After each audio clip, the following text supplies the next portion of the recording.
Hey, RootsTech is coming, and I don't know about you, but I think Ancestry has been sneaking some new features into the website, or, well, perhaps maybe I just hadn't noticed before, but I'm going to share some of that with you. I'm sure more will be coming out during the first week in March during the RootsTech conference, but here today are some things that I have been seeing that either I didn't even notice before, or, it might be new to you, but so we're going to kind of go over some of those on the Ancestry platform. Now, as I have been doing research, I'll see something and I'll record a little snippet. And so the video today is kind of a compilation of what I have been seeing. And so I'll record something, and then the next day I'll record something. You know how it is. And then I will put this together for you today. So I hope you will find this helpful.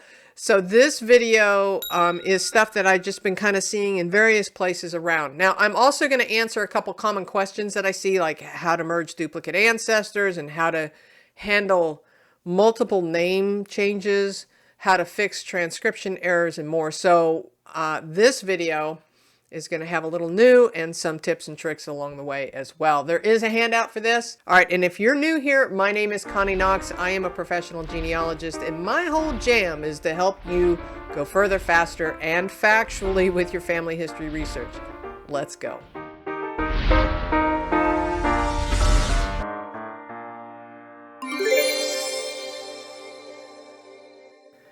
Here's a new feature that I have noticed recently. So I'm working on Melinda Ann Wade, and I had drilled from her profile into the 1910 census. And here, if you scroll down, you get this little mini window, right? Let's go take a look at this for a second. And here you see the normal view that we normally see. Details on the side panel like we normally have seen in the past. But wait, there's more. So if we close this for a second, we go back to her profile and we go look at the 1910 census. Here, we're just going to click into this little mini view and we hit record summary. Now we get a different view, a little bit different. It gives us kind of an AI narrative of the information that is found within this census record, which is helpful, especially if you're writing a book or you want to add this information to your research notes. So this one says, and usually what I do if I'm going to add this stuff to my research notes, I will put AI generated summary, and then I will put this in quotes. And so it's like based on the information in the 1910 U.S. Federal Census. In 1910, I don't even know how to pronounce this, in Flownsby Ward, Brook, West Virginia, Melinda, it says Cass, but her name was Coss, a 52-year-old widowed woman from Pennsylvania, was the head of household. That included her 3 children, Bessie, Wade, and Elizabeth. Despite being widowed, Melinda had 13 children, all of whom were living. She owned a house in Davidson Addition where she lived with her children and a boarder named Benjamin Hopkins. Melinda, who was able to read and write in English, maintained a close-knit family unit in her rented home, surrounded by her neighbors in the community. I just want to point out one thing. In the upper part of this AI-generated document, it says she owned a home, and then later it says she rented a home. So make sure you are checking to verify the information that you find generated by any AI document. Okay, so if we take a look at that, you can see obviously where it is grabbing some of that information. Where is she? Here she is. So here's Melinda. It made comment that she was widowed and who was living in the household with her, and where she was from, that she could speak English, that she could read and write, and she is renting her home. And so it's pulling that together and kind of creating a little narrative, so I just wanted to share that.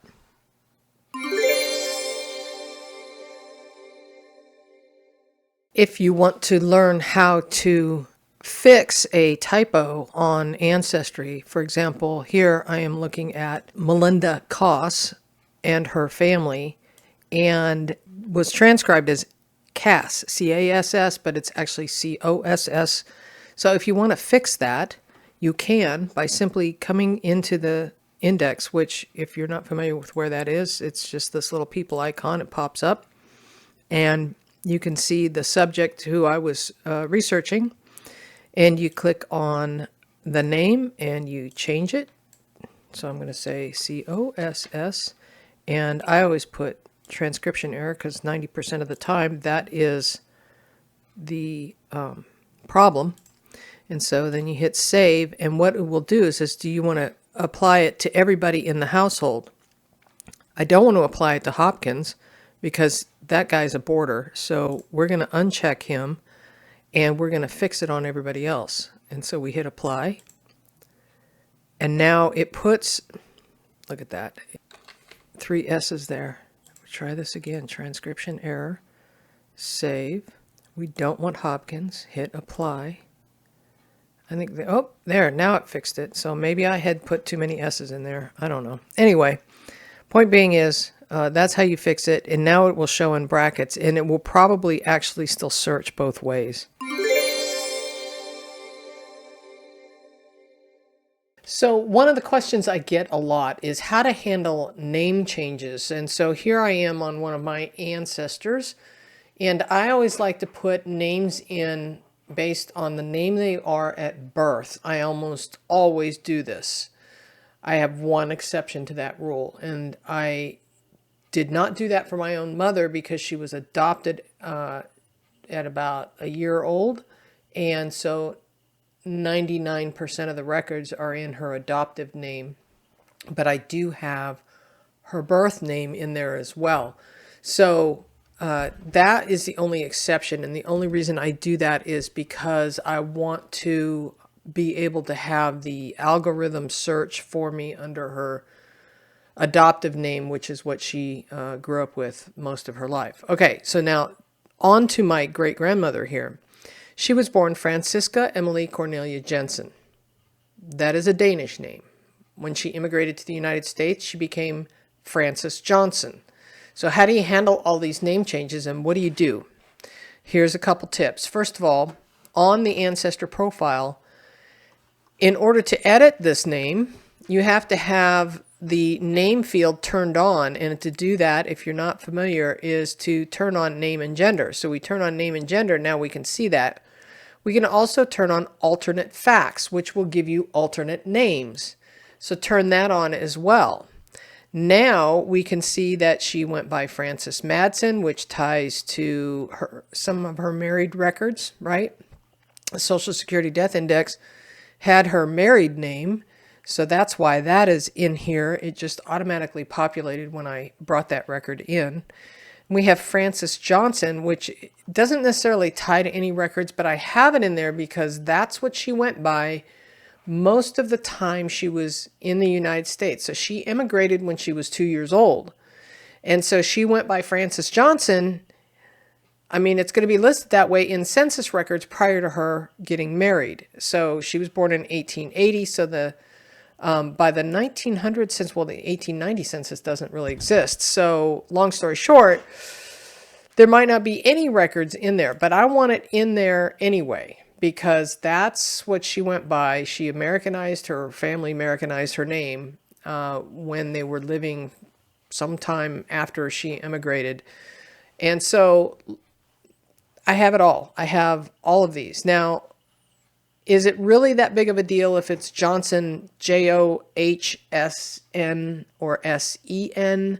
Not really. People didn't really care that much about how a name was spelled, or whether Emily was spelled with an E, or Emily was spelled with a Y, or Cornelia was spelled with a C versus a K. They didn't really care that much. It wasn't as important then as it is now. So how do you handle those names? You use alternate names. So all you have to do is add a new fact, and if you type the letter N, it will jump down to name, and you add the name, and you can change this to whatever you want. Now, sometimes you'll get a warning that says, hey, it's not the same as what I'm just going to put this back in here just for fun.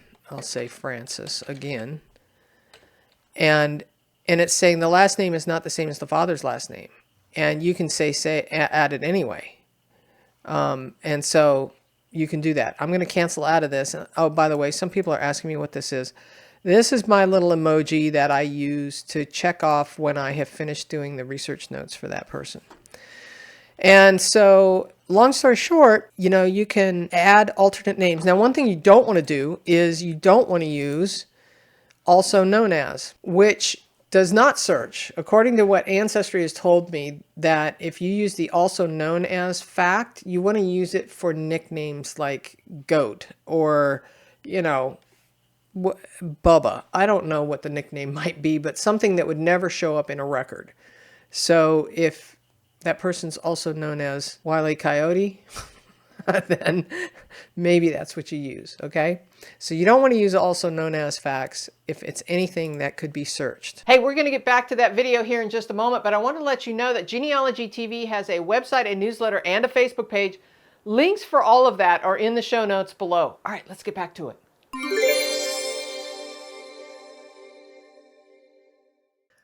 So I have a question from an Academy student, and I thought it would be good for everybody to learn from. So here is her question. She says, in Ancestry's tree checker, which is a pro tool, by the way, I have a duplicate and I don't know how to handle it. The ancestor was adopted at birth, but her biological family stayed in touch. Do I include her bio mother or adopted mother? I have her in both with relationships as noted.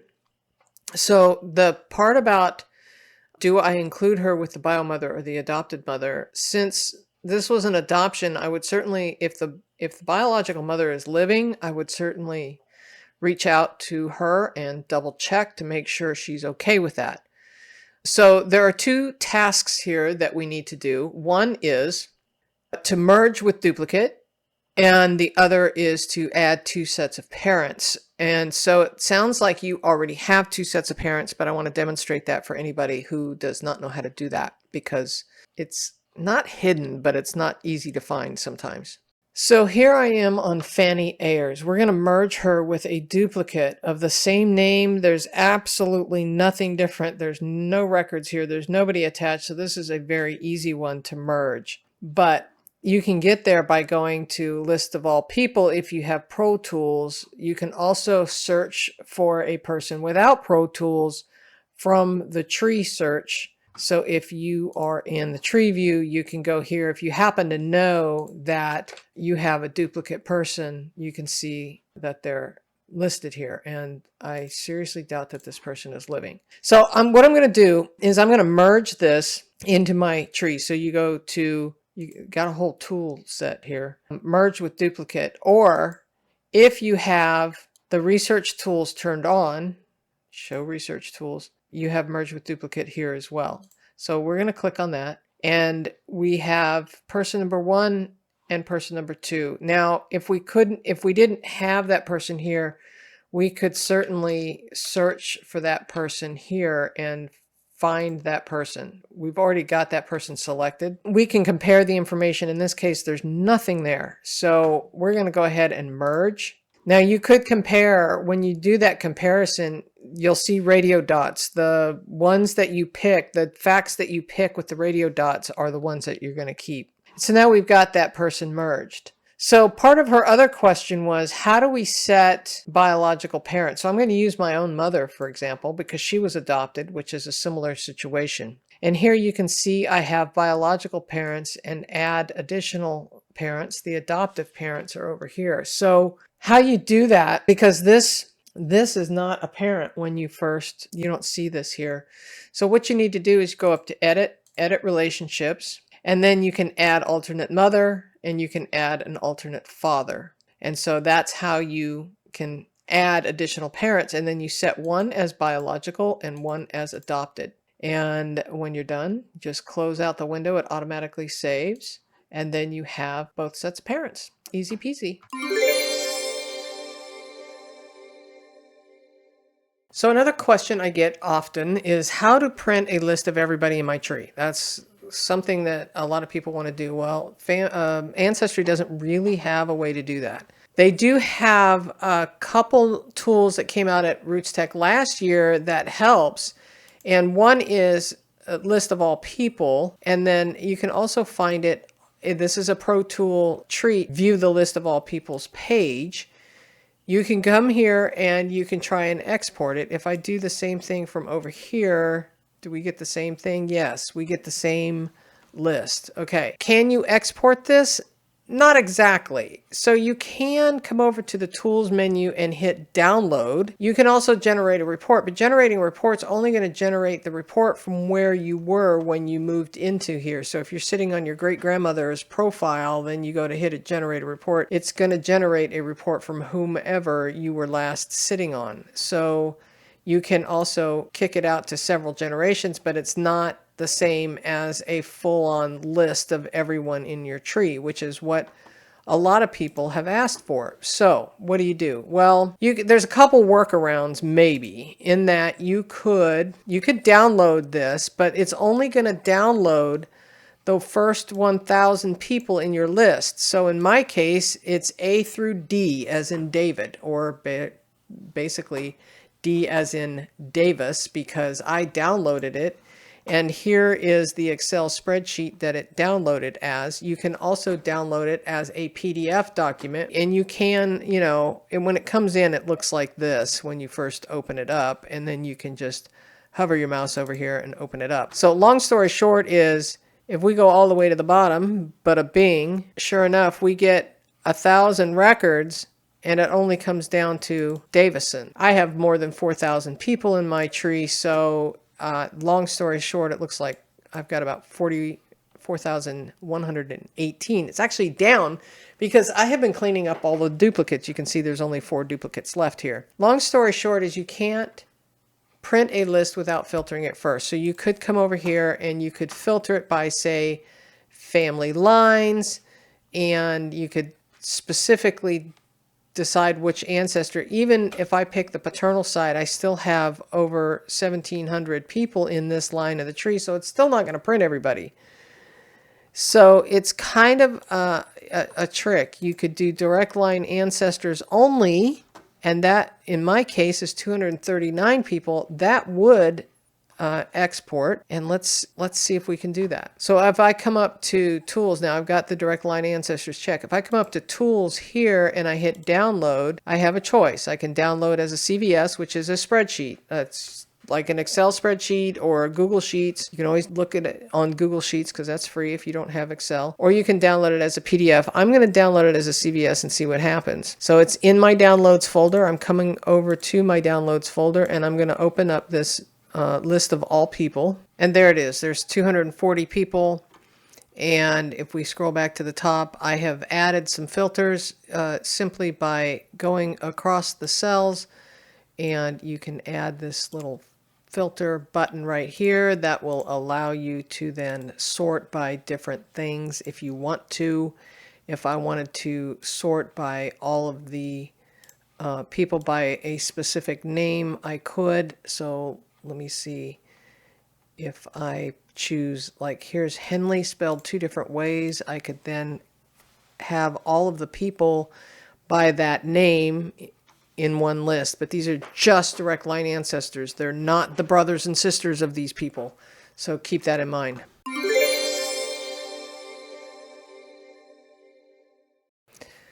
Now again, another pro tool that was introduced last year at RootsTech is this ability to filter down your list to a couple different ways. This is part of the tree checker program. And here you can see I've been working on those duplicates. And one of the things I wanted to point out is, well, first of all, if we click here, it'll take us just to those people with duplicates as the errors in the tree. Now I purposely did not fix this one because I wanted to show you. So if I click into Anthony Booth here, you can see him here, and you see this tree checker exclamation point saying there's an error here. When I click into this, it says there's a possible duplicate. Well, if I review this, I want to pay attention to what I've got going on here. He's born in 1884 and he died in 1906. So that information is going to pop up for me. Here's person number 1, our 1884, and dies in 1906. This person over here, Anthony Booth McCoy, I need to evaluate and decide if this is the same person. Born in the same place, roughly the same time, but different months. Death, March 4th, 1906. The 4th of March, 1906. That seems to be the same. Then we start getting into the fathers. Benjamin Franklin Booth is different than Robert McCoy. So my thinking is, and so are the mothers, they are different. And so as I'm looking, we've got Irwin McCoy here and Irwin McCoy here. So something's not right here. So I don't want to merge this just yet. I'm going to cancel out of this because I want to go and evaluate this other guy and go, what's up with that? Is this person duplicated in here twice for real? Or is it that maybe there are two sets of parents to one spouse? I don't know, but I'm not going to merge them automatically because I want to go check it out. So I'm going to cancel out of that. I'm going to save that for another day to investigate that. So for now, I'm just going to close that out and go back to my list of all people. Here is unknown Saunders.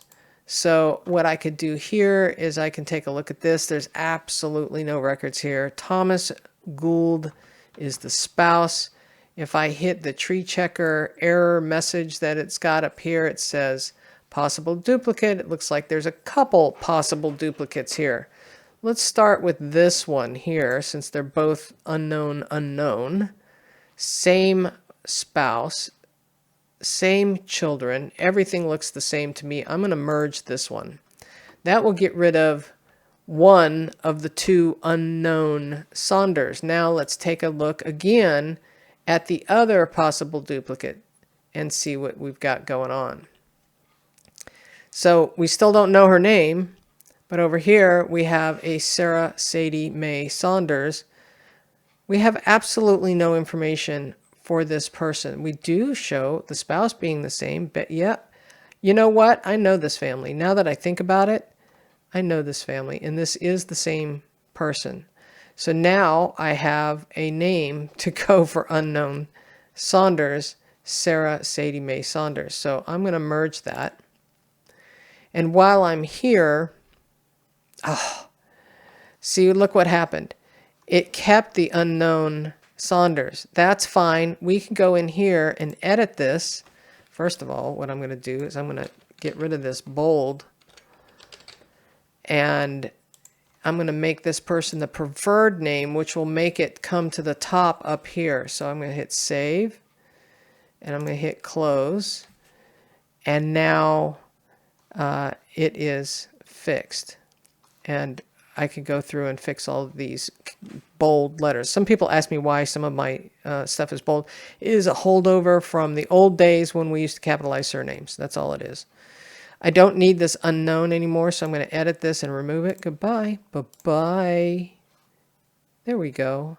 I don't need this Gould like this anymore. Delete. Goodbye.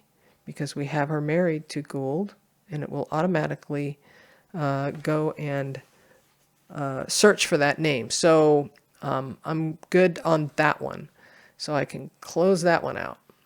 And if I refresh this page, you may or may not see it update. Sometimes it takes several hours for it to totally update your list. I had a couple hundred in here that I went and cleaned up the other day, and it took a while for it to resolve.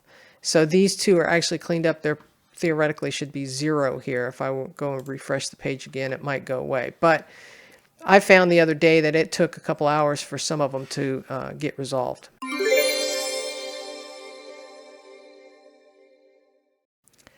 Now, there is a way to merge duplicate ancestors without having a subscription to ProTools. Now, where we were a minute ago was over here, and we were playing in this area, and I was just refreshing that to see if it went away, but it's still showing 2. It still hasn't resolved. However, this is a ProTools tool, but you can merge with duplicate. You just won't be able to see a list like this. So if you are in the Ancestors profile and you come over to Tools and drop down, you can merge with duplicate here, and you can then type someone's name. I don't know if there's another guy here by the same name. I kind of doubt it, but we'll look. Okay, so let's pretend for a moment that we have one of these guys is the same as this guy. It's not, but I would select one of those and then I would come down here and hit merge. So you can merge right from the profile without ProTools. Now you can also use this merge with duplicate here, which is the same thing. It's just a little toolbar, and if you want to see that toolbar, you can say show research tools, and that will give you this toolbar right here, which is, I just leave it on all the time. It's nice to have.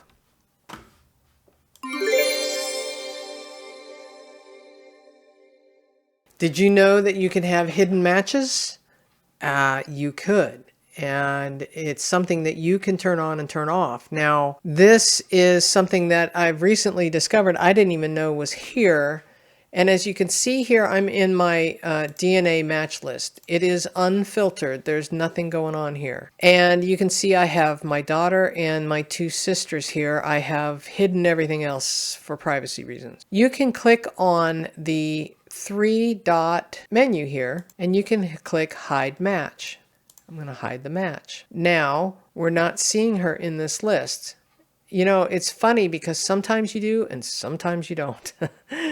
And so it might be because I have this turned on, I do not. Let's turn this on and see what happens. Because this is the filters that apply. So I have one person in that filtered list. So I'm going to turn that off. Apply filters, and now I get the entire list with the exception of my daughter. So the reason why you might want to do this is because I get tired of seeing the same people that are on both sides of the family, right? And now when I go and I look at, say, a cousin match who I know we're going to be working on, let's say, the shared matches tool, which is a pro tool, okay? But now I don't see my hidden people anymore because, so my sisters and my daughter would both be on both the maternal and the paternal side of my family. Well, this particular cousin is on the paternal side only, but they would still show up over here. And so if I turn on the filters, it's kind of a wonky the way this works because it's like, it's a toggle on, toggle off kind of thing. And now, you can't really see it, but it can be there, it cannot be there. So just make sure you're paying attention to your filters because there is such a thing as hidden filters. So if I go all the way back up to my full match list again, you're not seeing my daughter and my 2 sisters because they're hidden. I hope that makes sense. So what we need to do is we would go and then turn it back on so that we could see who's in there, or unhide them. So I could then show the match to bring her back into the list if I want to have my sisters come back into the list. Let me see if this is going to work. So it's a little wonky sometimes, but now when I come back to the full list, I have unhidden those DNA matches. It's a little funny to play with, so it doesn't always work perfectly, but it's there. I don't think it's a pro tool. I think it's just in the regular match list. Before you run away, know that I've gotten some inside scoop from Ancestry about some of what's coming at RootsTech 2025. So stick around, make sure you're subscribed and you hit the like button so that you get notified when the new episodes are coming out. That'll be the first week in March. During RootsTech, Ancestry has kind of given me the heads up about some announcements. I'm not allowed to talk about it yet. I'm just saying, stay tuned.